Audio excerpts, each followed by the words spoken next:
So this weekend is Memorial Day weekend, and I mean here in the States, this is the biggest racing day of the year, easily.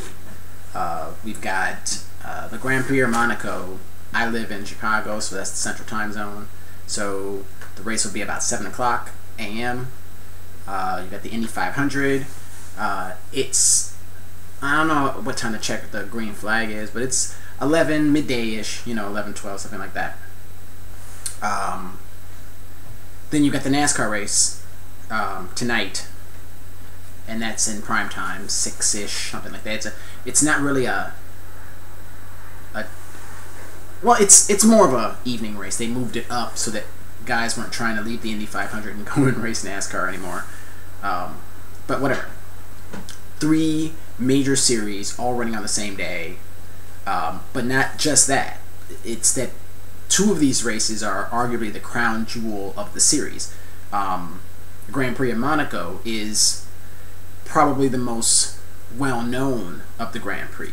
As a true F1 fan, it may not be like my favorite race to watch. Might be Shanghai, actually, because of the format of the layout of the track.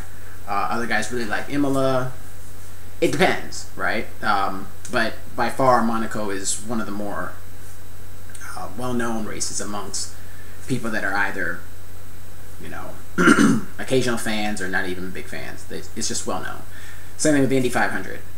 Probably not the absolute best race on that calendar, but by easily the most famous. The Coca-Cola 600 is much more well known from old school NASCAR fans when it was truly a race of attrition. It's a race of attrition, but with the modern cars today, it's just not. I mean, lots of guys finish. It's the top level of NASCAR, and so guys, yeah, they blow engines and stuff, but it's a minority. I mean, a large number of the field finishes unless there's a big wreck.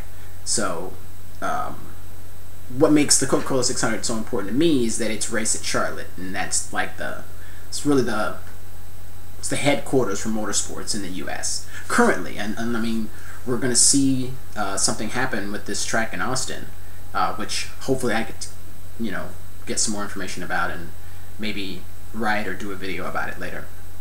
But I just wanted to do a little something talking about today, how huge it is. I mean, all my friends are like, are you going to barbecues or whatever? I'm like, man, you don't really understand. As a racing fan, this is a great day to not do anything but watch racing. So I've got a friend that's going to let me go over her house. She's not there. And I'm going to work something out with her DVR. Hopefully she doesn't have anything else going. And I want to watch the F1 race live. Absolutely. I really want to watch the NASCAR race live.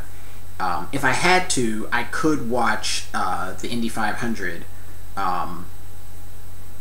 not live, still potentially before the NASCAR race, but I could watch the Indy 500 the next day.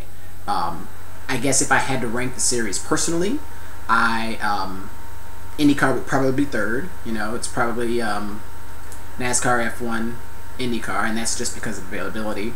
I really like Formula 1, but they don't race every week like NASCAR does, mostly every week. And IndyCar, I sometimes can't get with IndyCar. But I did write a post earlier about Simona and how exciting it was to see her really, giving some of these larger teams and big name guys a run for their money. I think it was at Long Beach, and I've been trying to pay that series a little bit more attention. I did not know that Takuma Sato was racing IndyCar last year. I did not know this. This is, I am derelict as a motorsports fan. But that's huge. Anytime I see a driver racing 2 series simultaneously, he becomes instantly a fan of mine, because I believe that is really the crux of the driver mentality. They love to drive. They love to drive. So, in NASCAR, you've got guys like Tony Stewart, Robbie Gordon, really. It's a tough story. Like, he really is not a top-tier car. He's not even a middle-tier car most of the time. but he is one of my favorite drivers because he drives everything. He drives all over, dirt, asphalt, open wheel, fenders. It doesn't matter. You know, Tony Stewart's one of these guys too. He's just had a lot more success. And then you've got guys that make the jump from F1 over to NASCAR. Just those types of drivers are my favorite drivers, and they're the ones that I really pull for. So I'm actually looking for, I think Takuma Sato's in row 2. He might be starting 6th or something like that, so I'm really looking forward to what he can do. That's just so exciting to me. Is he even going to start, though? Like, he's not going to race at Monaco? Anywho, so I'll have to look into that.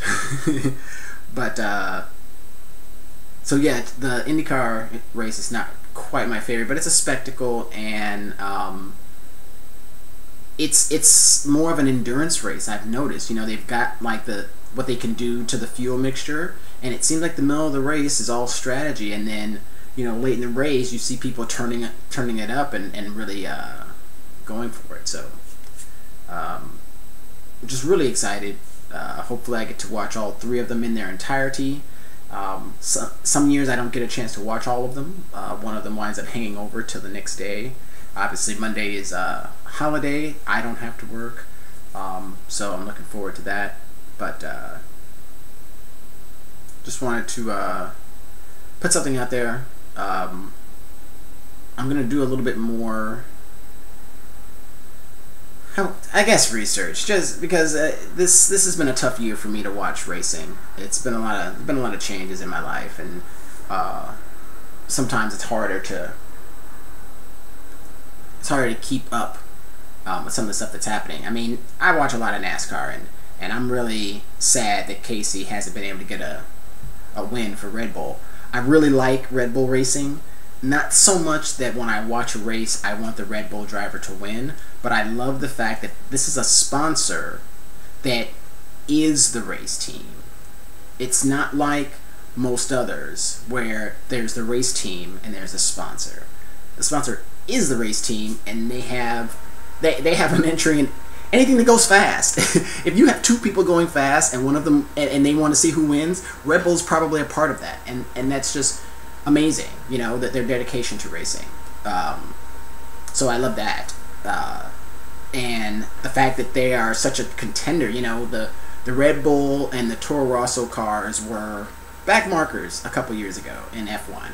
Toro Rosso is still not, you know, they're not really mid-pack quite yet. They're definitely not challenging for wins, but Red Bull is a dominant team. I mean, an absolutely dominant team. Weird though how that works with F1. I know it's so much of it is the car. There's only a couple races on the circuit, Monaco being one of them, where everyone is agreement that the driver is really going to make this race. It's just, you know, they're down to such minuscule adjustments to the cars that allow the guys to go flat out into some of these turns and break at that last possible minute, that it turns into just seconds on the track. Like, mid-pack cars are seconds behind.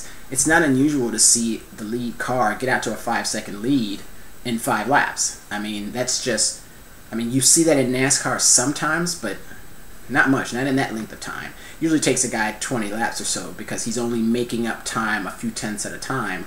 I mean, you've got cars that are half a second off the pace at the drop, you know, when the lights go off in Formula One. IndyCar, it's a little different. I feel like those cars, they're not racing 100% the whole time, so it's hard to gauge. You know, it's much more of a strategy game. A lot of IndyCar drivers work their pit strategy backwards,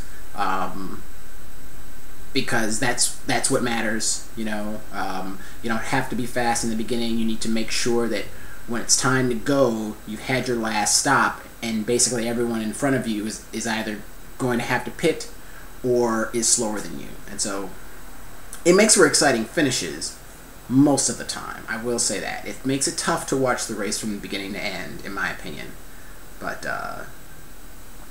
that's their product. And you know, some people love IndyCar on top of all others. I'm so glad that there's not 2 of them anymore. That was horrible. But so that's pretty cool. So I'm really hoping that Casey can have a good finish at Charlotte tonight. I'm really hoping that Simona and Takuma Sato have a good race in the Indy 500.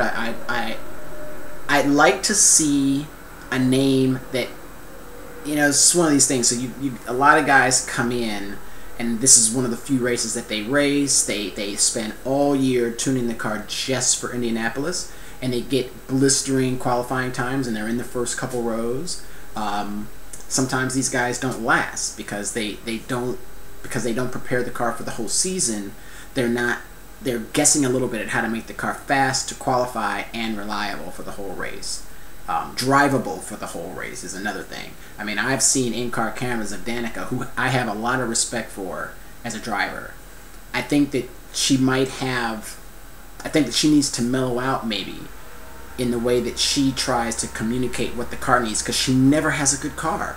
And I don't see how she can be so popular and race so much and never has a car that's good for her. I mean, I've seen in cars where she is absolutely, she's wheeling it in there. And you look at over the shoulder of other guys, Dixon and Kanaan, and these guys are in there like limousine drivers, And so it could be the Dale Jr. thing. The media is talking a lot about how much the drivers need to communicate with the crew about what's wrong with the car, and things like this, preparing the car. I know that's a big piece. It just seems like she should have gotten it by now, and it seems, I don't know what happened with Dale Jr. I really I really feel bad, because I feel like when Casey goes to Hendrick, that it's going to cast a very, very dim light on Junior, and I think that's unfortunate. I think Junior is not, his driving style is just not suited to the car of today. I don't think he is used to turning the car with the right rear. I don't think he's used to driving a loose car at all. I don't think that suits him, and if that's the way the cars were when he first started driving, I don't think we'd hear of him. He's accustomed to having something to lean on in the turns. He likes the car a little tight. He knows how to get through the corners with a car that wants to go straight, not a car that wants to spin out. And so I don't think he's made that adjustment. And I think that's just something that we see at the front of all the NASCAR races now. We see the guys that are whose styles, really support them hanging the rear end out just on the verge and getting around the corners that way. And a lot of the guys that are more of the, because it's just inherent. Stock cars were hard to turn because they were big and they were heavy, and they were originally just made to go straight. I mean, these are street cars. They're not built, the chassis, they're not built to be in turns. The cars are really built to go straight. I mean, they do other things. That used to be tire stagger and all types of other things with the springs to help the car stay in the turn. But now there's a complete commitment to the handling in the turn, and that is making the cars yaw out a lot. And I think it's very apparent that the drivers that are not good at that are not top drivers, especially at the 1.5 mile tracks where it's like 50% turn, 50% straightaway. The turns are so big and wide. Other tracks like Martinsville, things like that, I think that some of the old guys are a little better. I won't say old chronologically, but guys that are accustomed to driving the older cars. I wouldn't mind that. I'd like to see the cars get tighter again and not loose. I've been watching racing a long time. I've been watching since before there was a speed limit on pit road. And really, guys didn't want their car loose because loose meant you were going to hit the wall, basically. No one wants to turn right. The cars are stuck now a little bit more. Then there was a lot more, the cars bounced up and down a lot. You actually would lose contact with the road a little bit more. Now, the cars are on these bump stops, and they're really stuck to the road. I mean, really. I'm not trying to make the driver's job sound any less hard than it is. But the physics of it, the cars are down on the track all the time now, thanks to aero and the way that the car today is structured. Then it was a little different. You never wanted to go into a turn and have to turn right. DW says it all the time. So pretty much, guys, we're neutral or tight. There's no such thing as a loose car. You get me off this track if my car is loose. So I don't know too much about the setup of the Indy cars. So there was a time when I used to watch a little bit more often, and now I just don't. I'm really disappointed in Schumacher in F1 this year. I figured his first season would be tough. Actually, I really expected him to come in like gangbusters. This is really my personal opinion. I was like, oh, y'all done fucked up now. You let Schumacher back in. He's driving a Mercedes. I love that country alignment that F1 had the year that he came back. All the Englishmen were driving for English teams. The Germans were driving for German teams. I just thought that was cool. It was kind of like the World Cup, you know. There's a lot of national pride to that. I thought that was really cool, and we were supposed to have an American team. Of course, I didn't have it, but yeah, exactly why Schumi's not. He's mid pack, but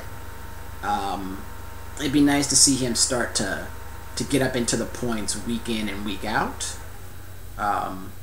Throw a podium in there because we know he can do it, but I wonder if it's the same type of thing. If maybe the maturation of the chassis, the way that engineers make the cars now, it does not suit his driving style. Although he could do it all. I mean, he could push, he could preserve. I don't know. Honestly, that's something that I wish I knew more about. But it is fun to watch. Oh, it's so fun to watch Hamilton battle with Button. That's the greatest. Mark Webber came up through the field at Turkey, I believe it was. That guy can drive, man. You know, I was watching Formula One. So apparently Mark Webber, when he started, was, you know, really turning a lot of heads, and then he had this period there where he wasn't doing a lot. He was really a mid-pack car. And now I think that what he does well really suits him. I mean, he's a very scrappy driver. You could put him out in front, but that doesn't suit him. I don't think so. Like, he's the type of driver that needs to race other cars and not so much the stopwatch. Whereas, obviously, you know, Button and I think definitely Vettel. Vettel is very comfortable with the big lead. He knows how to just hit his marks and race the racetrack, race the stopwatch. I haven't seen him with a lot of you know, battle savvy. Obviously, Hamilton. Hamilton can pass you in places that you did not think you could be passed. So that's really awesome always to watch. And I think the Formula One season in general this year has been very entertaining. I was starting to feel bad, and I think that the FIA realized, and they made some adjustments and rules to that are, I mean, they're a little absurd, right? So this the wing, what is it, the DRS, that wing's a great idea, but it's so silly the way that they're implementing it now. With all the rules, you have to do it in this zone, you have to be within this much of the driver. It makes that guy in the front, it just sets him up. You know, it's like there's no benefit to going out and passing a guy, because once you get out there, this other guy behind you is going to be able to flip his wing open and run right by you. I really like KERS. I like KERS for lots of reasons, because if that technology gets really, really polished in racing, we'll just see more of it on the street and in all types of mechanics, and that's just good for the environment. Any time that we're wasting energy, we shouldn't. So any type of engine that can save or produce energy when it is being stopped, that energy that happens when you slow a spinning rotor or something to that effect, being able to recover that energy is very important technology. So I support that 100%. I like the fact that you can, it's a lot like some of the video games, racing video games, where you have a boost button and your boost builds up over time. You can use it wherever you want. Now, you don't necessarily want to use it right before a very slow turn because you'll overshoot your mark. And then if you use it up, then you have to wait till it gets replenished. So I really support curves. I wish they'd do something with the DRS that made it a little less silly. It's too much of a novelty right now. But it's a move in the right direction. I can't comment on the Pirelli tires yet. I wonder, it seems to be a good move. I'd like to see a legacy brand return to the sport. Definitely. I mean, Pirelli tires are synonymous with racing. They just are. So that's kind of cool. I'm cool with the, hard tire, soft tire. I've always, that's cool. I can dig that. It makes for exciting racing, and it also benefits guys to try and learn to do the opposite. Everybody comes into the track that weekend and they all like the softer tire. Well, that might benefit you to find a way to be really fast on the harder tire. And that is the crux of racing, if you ask me. It's sitting down and looking at the physics and the way you approach the track and the car to beat people and to get faster. That's what makes racing fun. It's not just going fast, but it's all that other stuff too. So I think I pretty much said all I can on those 3 series. Did I give a pick for IndyCar? I guess so. I mean, I'd like to see. I'd honestly like to see Danica get a win. Be nice if it wasn't just from strategy. Be nice if she had a really good car. That'd be a spectacle if she won the Indy 500. I actually am a GoDaddy customer, so I could get along with that a little bit.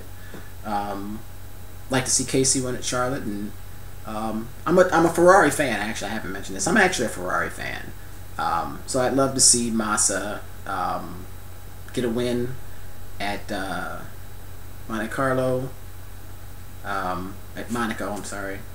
I do like Alonso. I like Fernando Alonso. I like the way he drives his car. I like his attitude towards racing.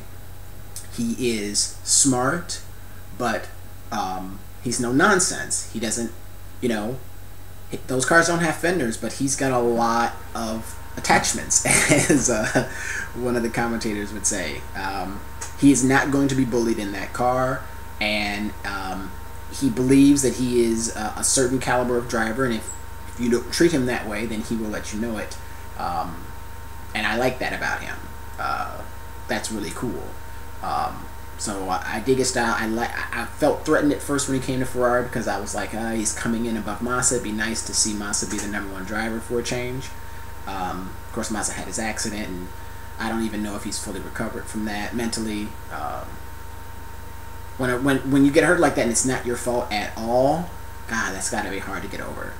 You take a turn too fast, blow a tire and hit the wall, you at least always can say, as long as I don't take the turn too fast, I'm fine. But he didn't do anything wrong. He was just driving his car, and this weird series of events caused him to get hurt, and that's got to be, because there's no place. It's got to be on your mind all the time. There's no place that you're safe on that track, where that thought can't come back into your head. This could be the time where the car in front of me has a wreck and the fucking spring hits me in the head again. So yeah, so those are my picks. I always enjoy the Monaco race. It's seeing these guys get so close to the wall, and just having driven that race in sim racing, it's so beautiful. It's such a beautiful track to drive on because it's got this amazing mix of really, really tight corners. You have to be, it's like a rally race. You have to be thinking several turns ahead with the exact placement of your car. I'm talking about within a matter of inches. You want to be here approaching that turn so that when you come out of that turn, you're here, because the track's so little, so narrow. So it's not, you can't, it's just such a game of inches at that track, and the spectacle of it and the environment and all of that is just wonderful. So really looking forward to that. I think I'm gonna, when I finish up here, I'm gonna be headed over to my friend's house, and might try and get to bed early, because I really want to watch that race live. Really, really, really want to watch the Grand Prix of Monaco live. So that's 7 a.m. Not a ridiculous time for me, but it is a little early for a Sunday. So I'll have to resist the urge to stay up late on the internet tonight and do that. So thanks for tuning in. There might be another post between now and tomorrow, just depending on if I can get this video uploaded and posted. I don't know, it's not too long. It's probably too long. And I'm also thinking about doing some different things with this site itself. Maybe moving its hosting to one of the microblog platforms or something like that. I don't know. But for now, we'll keep it here. See what happens. So for all those fans, have a good day Sunday. I hope that your driver fares well, but does not beat mine. Take it easy.